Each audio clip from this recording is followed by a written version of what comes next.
Hello, bienvenue dans ce nouvel épisode de podcast, j'espère que vous allez bien. Si c'est la première fois que vous regardez ce podcast, je m'appelle Christelle, je suis teinturière de laine et tricoteuse acharnée.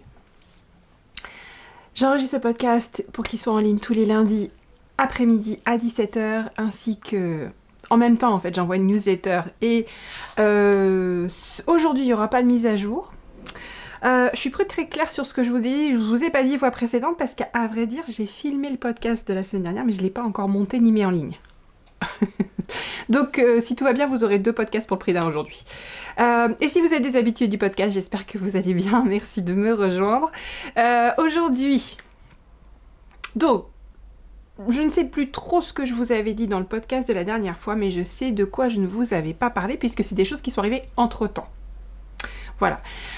Dans les tuyaux rapidement pour la boutique, il va y avoir les coloris du mois de mai en précommande, donc ça je vous dirai un peu plus ce qu'il en est en avançant certainement plutôt la semaine prochaine. J'ai pris quelques jours à vrai dire là avec les ponts du mois de mai, donc ça m'a fait beaucoup de bien, je me suis bien reposée. Et du coup, par contre, le planning de teinture est un peu serré du fait qu'il y a les précommandes du mois de mai qui sont en train de teindre. D'ailleurs, j'ai lancé encore une tournée ce matin. On est samedi matin, 11 mai. Et il y a laine en or, puisque après l'Enorama, il n'y a plus rien. Il faut que je reteigne quasiment, il me reste vraiment très peu de choses, donc il faut que je reteigne beaucoup pour laine en or, qui se profile à la fin du mois, voilà. C'était, bon, j'ai fait un débrief, ça je suis sûre que j'ai fait un débrief l'Enorama dans l'épisode précédent, donc je vais pas revenir dessus. Simplement la seule chose que je voulais vous montrer de l'Enorama, c'était cette beauté. C'est Perny qui la porte. En fait, c'est le châle, je vais vous le montrer un peu mieux. C'est le châle Notre-Dame, tricoté par une adorable cliente que j'avais conseillé sur les couleurs et qui est venue me le montrer à l'Enorama et qui me le prête pour plusieurs salons. Je dois lui rendre au knit-it. Je suis amoureuse de ce châle comme ça. Ça faisait un moment que ça me travaillait, j'avais envie de le faire. Le châle Notre-Dame, c'est un châle qui est inspiré par la rosace principale de Notre-Dame, que j'ai jusqu'à présent fait dans des coloris plutôt unis. J'avais fait une collaboration au moment de sa sortie avec Maison Corlaine, dans un très beau beige rosé complètement uni, qui n'est pas trop du coup moi mon univers de teinturière, donc j'avais refait une version mais toujours en restant dans des coloris assez neutres, donc un bah, il est juste là, pourquoi je vous en parle sans vous le montrer, ça sera aussi vite fait de vous le montrer en fait. Celui que j'avais...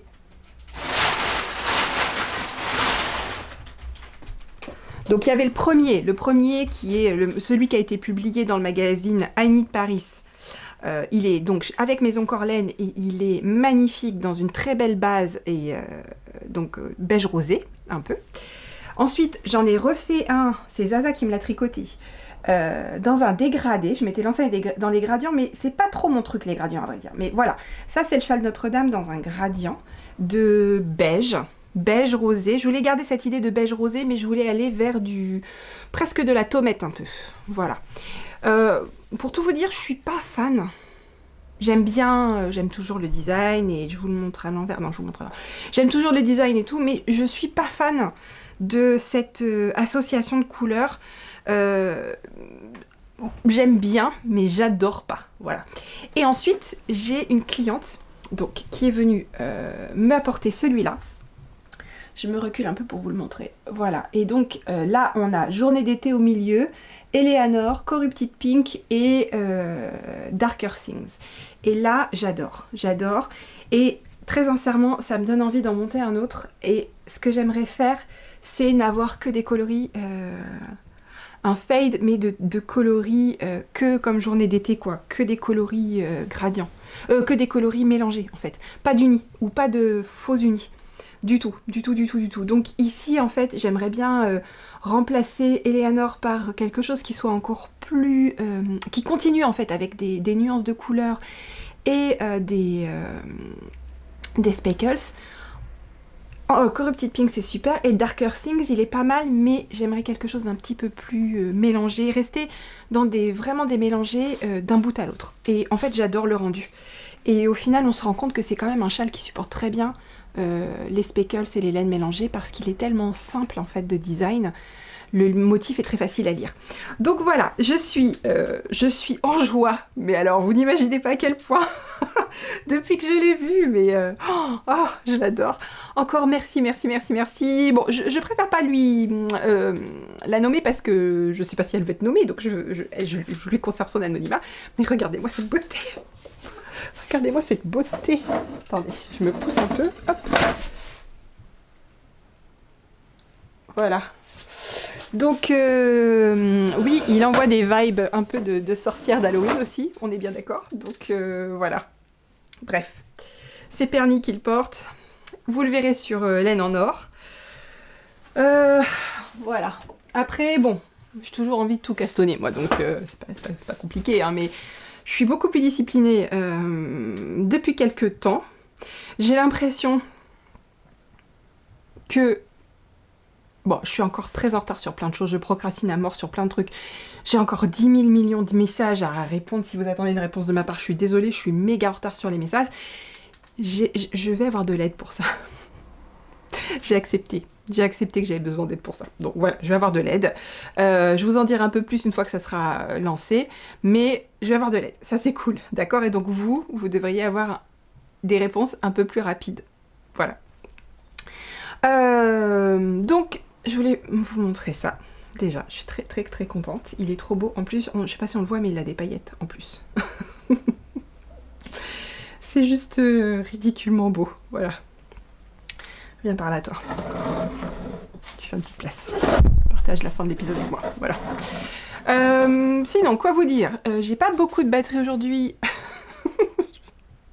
C'est un petit peu... voilà, à la one again aujourd'hui. Mais c'est pas grave, hein. C'est naturel, voilà. Non, en fait, tu prends trop de place. Voilà, là c'est pas mal. Qu'est-ce que je voulais vous dire d'autre? Donc, j'ai cassonné un nouveau truc.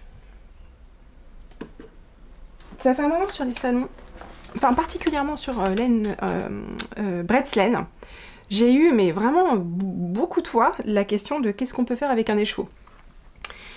Et moi, les projets à un écheveau, c'est mon premier amour en fait. C'est quand j'ai commencé à acheter de la laine teinte à la main. C'est pas donné, hein, la laine teinte à la main, vous le savez. Donc, moi en plus, je l'ai acheté aux États-Unis parce qu'il y avait encore personne en France qui en faisait.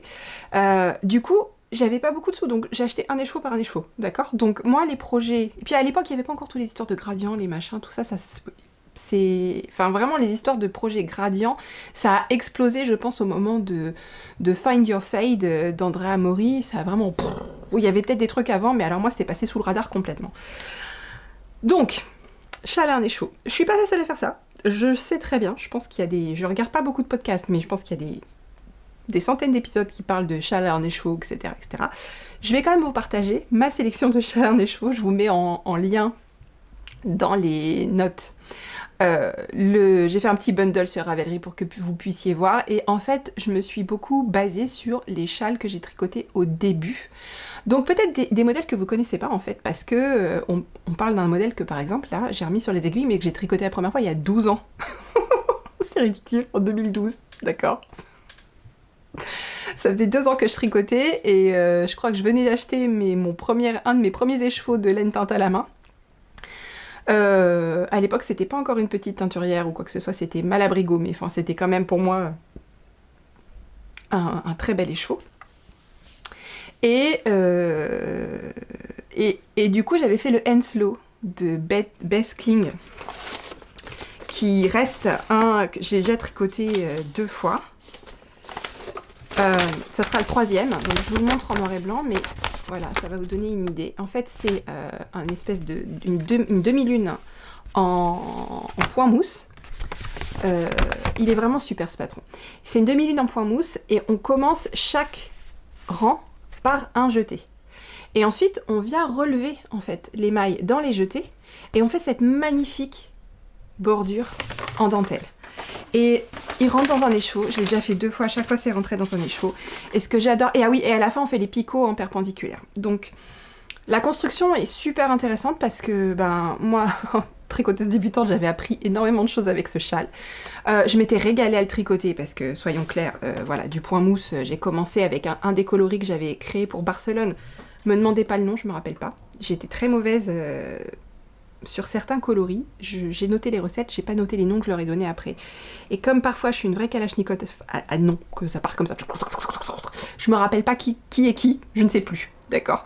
Donc, petit message à Cathy. Est-ce que ce serait boss level, Cathy, tu penses? Juste, voilà, parce que Cathy m'a demandé un message, un coloris que j'avais teint pour Barcelone. Impossible de retrouver, elle avait le nom, moi, par contre. Impossible de retrouver à qui ça correspondait. Donc, moi, j'ai cet écheveau-là dans mon stage de Mélène perso. Je sais que c'était Barcelone il y a 2 ans. Barcelone il y a 2 ans. Si quelqu'un a le nom, petite bouteille à la mer.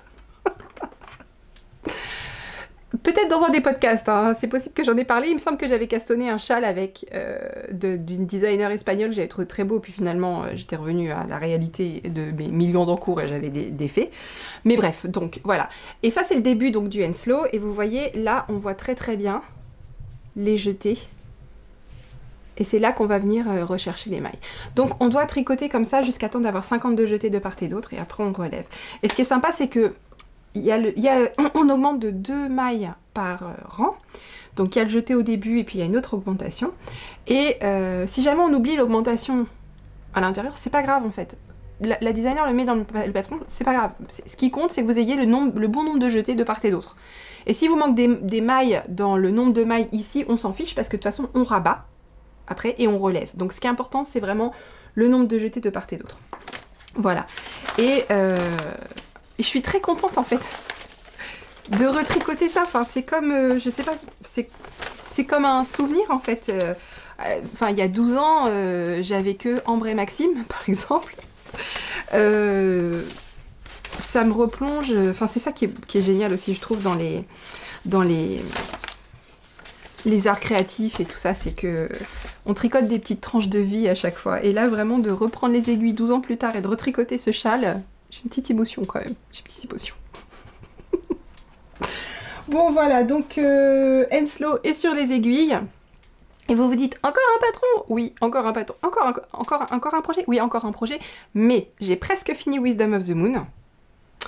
Je suis vraiment dans les derniers rangs, je suis dans la bordure en fait là, donc ça va, voilà. Et puis après, il y a un truc dont je vous parlerai la prochaine fois. J'ai archivé mes projets en cours. C'est pas ce que ça veut dire, c'est pas grave, je vous expliquerai tout la prochaine fois, c'est un truc de fou, j'ai adoré faire ça. Vous pouvez jeter un coup d'œil sur ma page de projet Ravelry. Vous verrez dans les projets qui sont ce sont les projets archivés. Et je vous en parle l'épisode prochain. Et je conclus avec un petit bouquin en français pour une fois. Que j'ai pris à la bibliothèque, puisque la bibliothèque de Lisieux, elle est géniale, d'accord? Elle est à 30 minutes de chez moi. Elle est absolument géniale. Et donc, j'ai pris ce roman à la bibliothèque de Lisieux, En sacrifice à Moloch, de Asa Larsson. Comment vous dire que mon mari et ma fille m'ont dit non mais faut que t'arrêtes avec les livres de bibliothèque, tu les rends tout le temps en retard, tu les lis jamais, enfin c'est n'importe quoi, arrête. Bon, alors sachez que pour rétablir la vérité, je l'ai lu en une semaine, il est super, il est vraiment génial. Franchement cette autrice, je vais dire ce qu'elle a écrit d'autre parce que j'ai adoré le rythme du bouquin, c'est que des chapitres assez courts, donc on a avec des chapitres qui sont de plus en plus courts, au fur et à mesure que l'intrigue s'intensifie, enfin qu'il y a du suspense qui monte en fait. Et je trouve qu'on est happé en fait, on est littéralement happé dans les pages du roman parce qu'on a envie de lire de plus en plus. Et comme c'est court, c'est un peu l'équivalent de attends je finis mon rang, c'est attends je finis mon chapitre. Mais on a juste envie de tourner la page et d'attaquer l'autre puisque finalement c'est très bien écrit. C'est très très bien écrit, c'est bien traduit. J'ai beaucoup aimé les petites touches de vie quotidienne qui sont distillées dans le roman et qui donnent vraiment on a vraiment l'impression de rentrer dans la vie des gens en fait. C'est des petites anecdotes mais avec lesquelles on peut tout à fait partager les choses. C'est des choses bêtes mais du genre... un des personnages qui était contente que sa cuisine soit enfin bien rangée parce qu'elle avait passé la journée toute seule et que ses enfants étaient partis avec leur papa chez les beaux-parents et qu'elle avait pu ranger sa cuisine et que bah oui, elle avait un torchon qui était humide et qui sentait un peu le moisi, mais si c'était que ça, c'est pas grave. Voilà. C'est des petites choses comme ça en fait et qui donnent... on n'a pas l'impression, on a vraiment l'impression de je sais pas comment dire, c'est donner une impression de réalité au récit. Je trouve que c'est ça qui fait la qualité vraiment d'un roman, c'est quand on rentre dans ce genre de détails. Moi j'adore quand on rentre dans ce genre de détails. Alors j'aime pas les descriptions non plus finir, d'accord, mais rentrer dans ce genre de détails qui donne une impression de réalité et en plus on peut se retrouver soi-même un peu. Parce que qui n'a pas un vieux torchon un peu humide qui traîne, qui n'a pas bien séché dans sa cuisine concrètement? Qui? Hein? Moi perso j'en ai. Voilà, souvent. Surtout que j'ai un mari qui a l'habitude de les empiler les uns sur les autres quand ils sont encore mouillés. J'arrête pas de passer derrière et de les remettre à sécher, d'accord? C'est une lutte personnelle qu'on a à la maison. Donc comment vous dire que ce petit détail m'a parlé particulièrement, ok? Il y en a plein d'autres dans le roman, c'est juste un exemple. Et aussi, ce que j'ai beaucoup aimé, c'est que ça se passe en Suède. Vraiment, non, pas en Suède. Je sais plus. Oh, l'inculte. En Laponie. C'est en Suède, la Laponie? Je sais plus. En Scandinavie. Ça se passe en Scandinavie. En Laponie. D'accord? Et on a vraiment... Elle dit... L'autrice partage aussi ce que les gens mangent, le détail des repas. Elle donne pas des recettes de cuisine, mais presque. D'accord? Presque.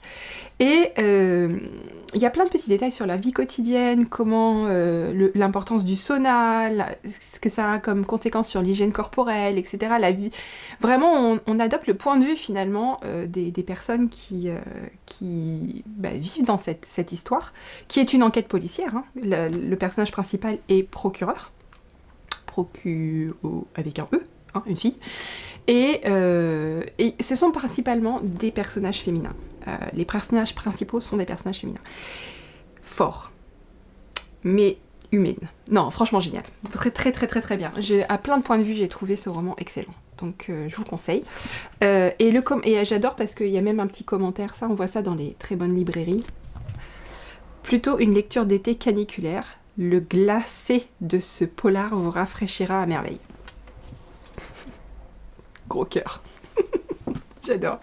Bon voilà, donc, et pour les mauvaises langues qui disent que je range jamais mes bouquins, je vais aller le rendre. Alors peut-être pas à la date, parce qu'il fallait le rendre le 14, mais je vais essayer. Je vais essayer de le rendre à l'heure, et je vais voir s'ils en ont pas d'autres d'Asa Larsson. Et j'ai posté également sur Instagram, on a fait quelques foires à tout, et j'ai récupéré 5 bouquins, 3 d'Agatha Christie, un omnibus d'un auteur islandais, et une autrice américaine, Le Chant de la Sirène, je crois que ça s'appelle, que j'ai commencé. Si jamais ça vous intéresse de savoir ce que je lis, de savoir ce que j'en pense, etc., ou d'échanger sur les lectures, j'ai un profil Goodreads que je mets à jour religieusement depuis le début de l'année. Ça faisait partie des choses qui, pour moi, ça fait vraiment du bien parce que voilà, le fait d'avoir de l'aide à l'atelier, bientôt d'avoir de l'aide administrativement, moi ça me permet de renouer un peu avec ce que j'aimais faire avant d'avoir mon entreprise. Et je pense que c'est vraiment sympa, je vois un peu les choses comme ça. Il faut vraiment, finalement, je me suis mise corps et âme dans mon entreprise pendant les 3 ou 4 premières années, en y consacrant énormément de temps et en essayant d'avoir un focus beaucoup plus précis sur le tricot et la laine, mais maintenant que du coup j'ai atteint une taille suffisante pour avoir un peu d'aide, eh ben, je peux reconsacrer du temps pour tout ce qui vient nourrir en fait la créativité, puisque c'est très très important. Je suis dans un business créatif, donc nourrir la créativité c'est hyper important. Et tout ça, ça y contribue. Donc voilà, et je suis contente, finalement, en plus ça me donne des choses à partager avec vous et c'est très cool. C'est tout pour cette semaine, je vous dis à la semaine prochaine, et très bon tricot, très bon loisir créatif, bref, on se voit lundi prochain, bye.